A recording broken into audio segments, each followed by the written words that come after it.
Hi boys and girls, I'm back again with our read aloud book. Today I'm going to read you a couple of new chapters. If you haven't listened to chapters 1, 2, or 3 yet, I suggest that you go and take a listen. They're all posted on our Google Stream. Chapter 4 is called Craven Manor.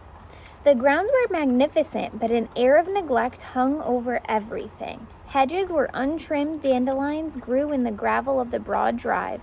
The lawns had lost their velvet smoothness. Someone had started to mow them and given up halfway through. A ride-on mower stood abandoned near a bed of straggly roses. The house stood gray and square at the end of the drive. As they crunched towards it, Matt counted 22 windows. Good grief, it was even bigger than the home. "Is this really your house?" he asked Sam. "Yes, of course, although Daddy keeps threatening to sell it. He says no one but a fool would live in it because it costs a fortune to heat, and architecturally he says it's a dreadful hodgepodge. The middle bit's Tudor and the sides are Georgian, and there's a Victorian annex at the back. But I don't think he'd ever really give it up. We've lived here for 300 years, you see." 300 years? Matt tried to imagine it.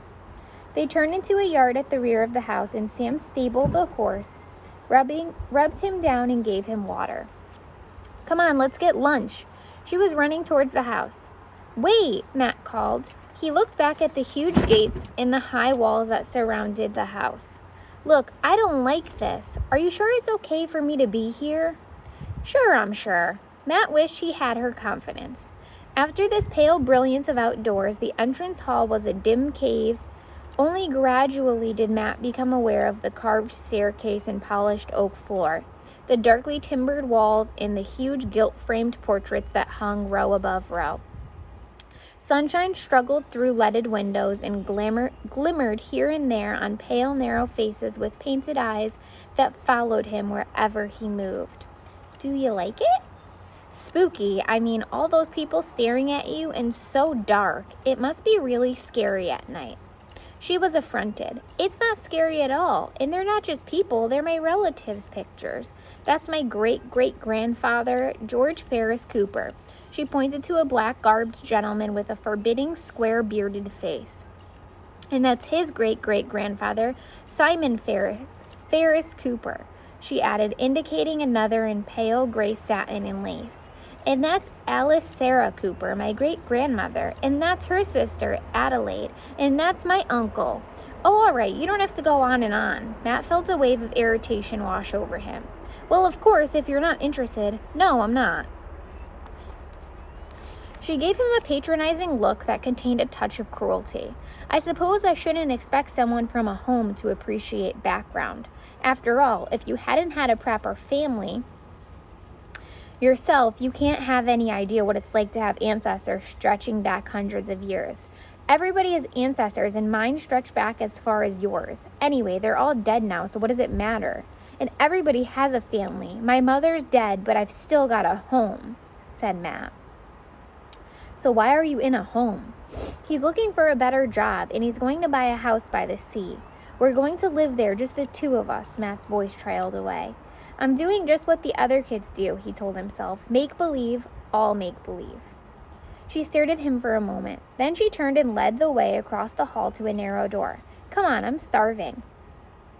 Her feet in their polished brown boots clattered on her stone-flagged passage to the kitchen. Matt, in his damp, ragged trainers, padded softly behind her.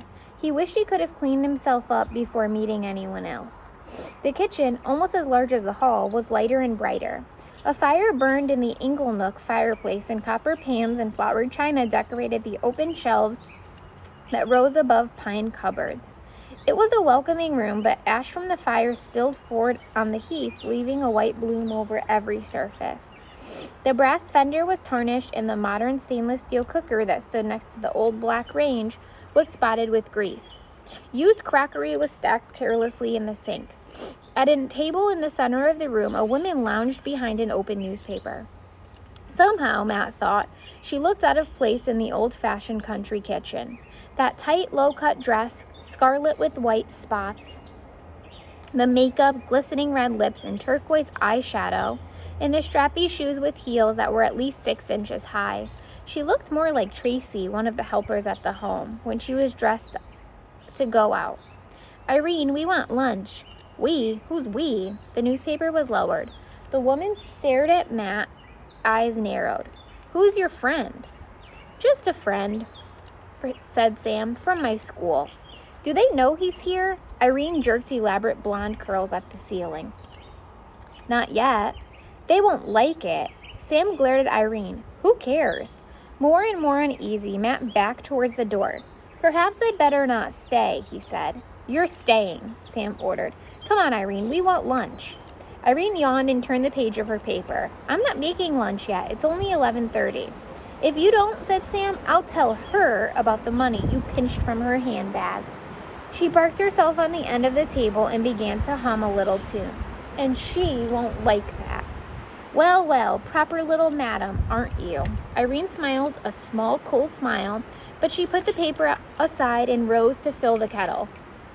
Sam winked at Matt and swung down from the table. Sausages, she commanded, and bacon and eggs. I don't like eggs, said Matt.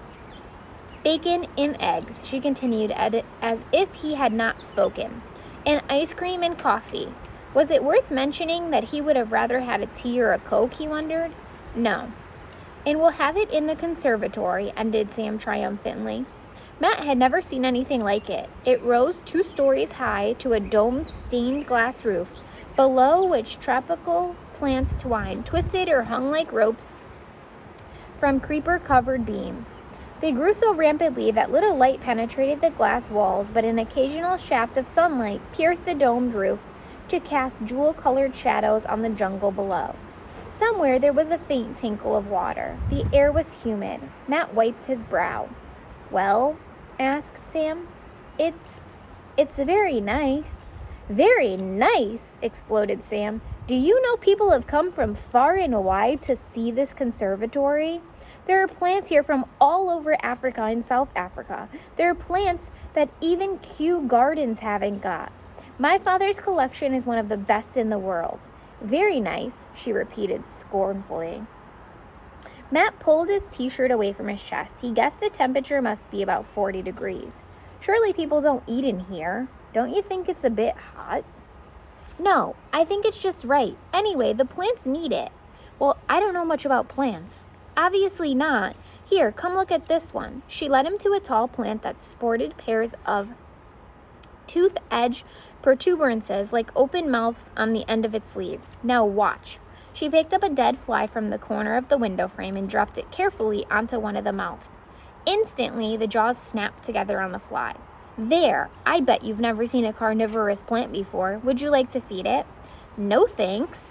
But don't you think it's interesting? I guess it's pretty gruesome if you want to know.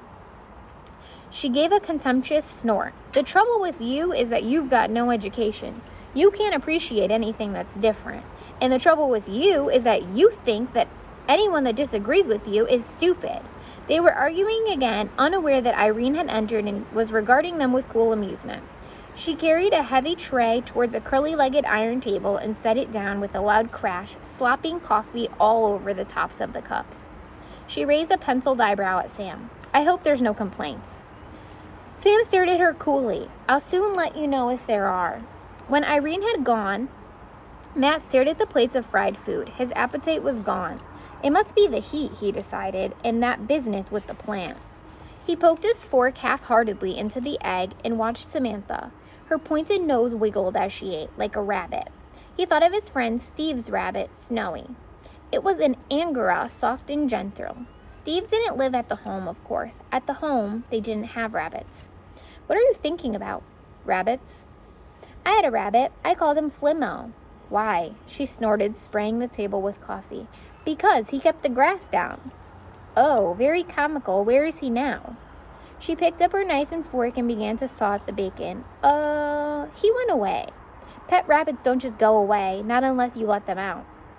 She shrugged, put a large square of bacon in her mouth, and chewed stolidly. Well, did you let him out? I suppose you got bored with him, Matt said when she didn't answer. He could imagine that Sam, spoiled, probably given everything she'd ever asked for, would tire of things quite rapidly. Don't you know that pet animals can't fend for themselves? A fox could have gotten him. Why didn't you just give him away if you were fed up with him? Sam flung down her fork. Oh, stop asking stupid questions, she hissed, glaring at him with eyes suddenly cold as blue ice. I get bored with stupid questions and stupid people. Hands clenched and red gold curls quivering with rage, she looked as if any moment she might leap across the table and physically attack him. Warily, he asked her to pass the salt and made great play of eating sausages and bacon. There was no more conversation. After all, what could you say to a girl who blew up at the simplest question? It struck him that she was even more mixed than some of his friends at the home, and with far less reason. She had all anyone would want, a family, a big house and garden, her own horse, money. Really, she had no excuse for the way she acted, and if she thought she could snarl and yell at him just because she was a spoiled rich kid, then she was mistaken. And as for her ridiculous tale of kidnapping, that was just talk. As soon as he'd finished his meal, he would go. It had been a mistake to come here in the first place, and the sooner he was on his own again, the better. That is the end of chapter 4. So I'm going to use my flat Miss Forgotten as my bookmark until tomorrow. I'd like you to comment below, what are your thoughts after hearing this chapter? Do you think that Samantha has a reason to act the way she acts? Do you think maybe there's something that we don't know about her? Or do you agree with Matt that she's spoiled and she does not have the right to be treating him like that or acting like that? I'd love to hear your thoughts. Bye, guys. I hope you enjoyed the chapter.